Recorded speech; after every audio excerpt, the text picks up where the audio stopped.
Magandang gabi po. Ayan, tayo na magbabalik dito sa ating YouTube channel. Ayan, para mag-sharing ulit ng presyo ng coins na ating tatalakayin kung magkano na ang kanyang bintahan.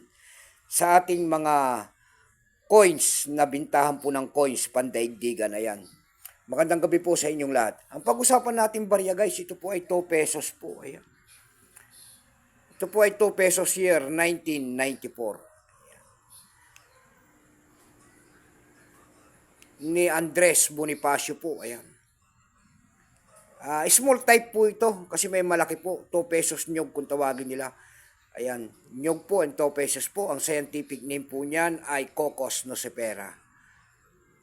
Ayan. Tignan natin ang presyo niyan kung magkano ng bintahan ito sa ating mga online selling. Pero bago yan, magpapasalamat muna tayo sa lahat na masugid na ating mga tagapagsubaybay dito sa ating munting channel. Lalo-lalo na ang aking mga subscriber dyan. Thank you so much sa inyong lahat. Ayan guys. Mabuhay po kayo and God bless. Maraming salamat din po sa mga nanonood doon sa ating FB page. Ayan. Mga nakapalo ko po dyan, ay thank you so much sa inyong lahat. Yun naman po, hindi pa po nakapag-subscribe dito sa ating munting channel. Anyayaan ko lang sana kahit malaking tulong na po ubagay ang inyong magagawa.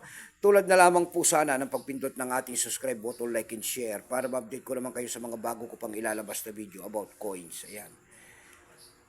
Ayan ang ating pag-uusapang guys na barya. Ayan. 2 pesos po na nyog. Ayan.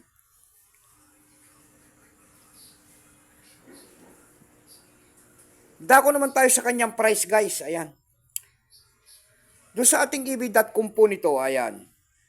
Mayroon na tayo nakita nagbebenta doon nito ng $16.70. Ayan. Napakalaki na po.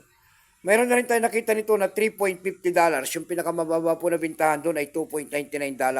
Dako naman tayo sa Carousel PH.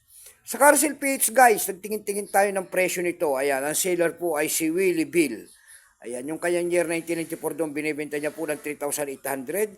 Meron naman tayong isang set na nagbebenta nito mula year 1991 hanggang 1994, 400 pesos po sa apat na coins. Meron naman tayo nakita doon, nagbebenta nito ng 300 pesos. Yung pinakamababa po na bintahan doon na nakita natin ay 100 pesos na. Ayan lamang po ang ating may babaging kanyang presyo po. Keep safe po sa inyo lahat and God bless.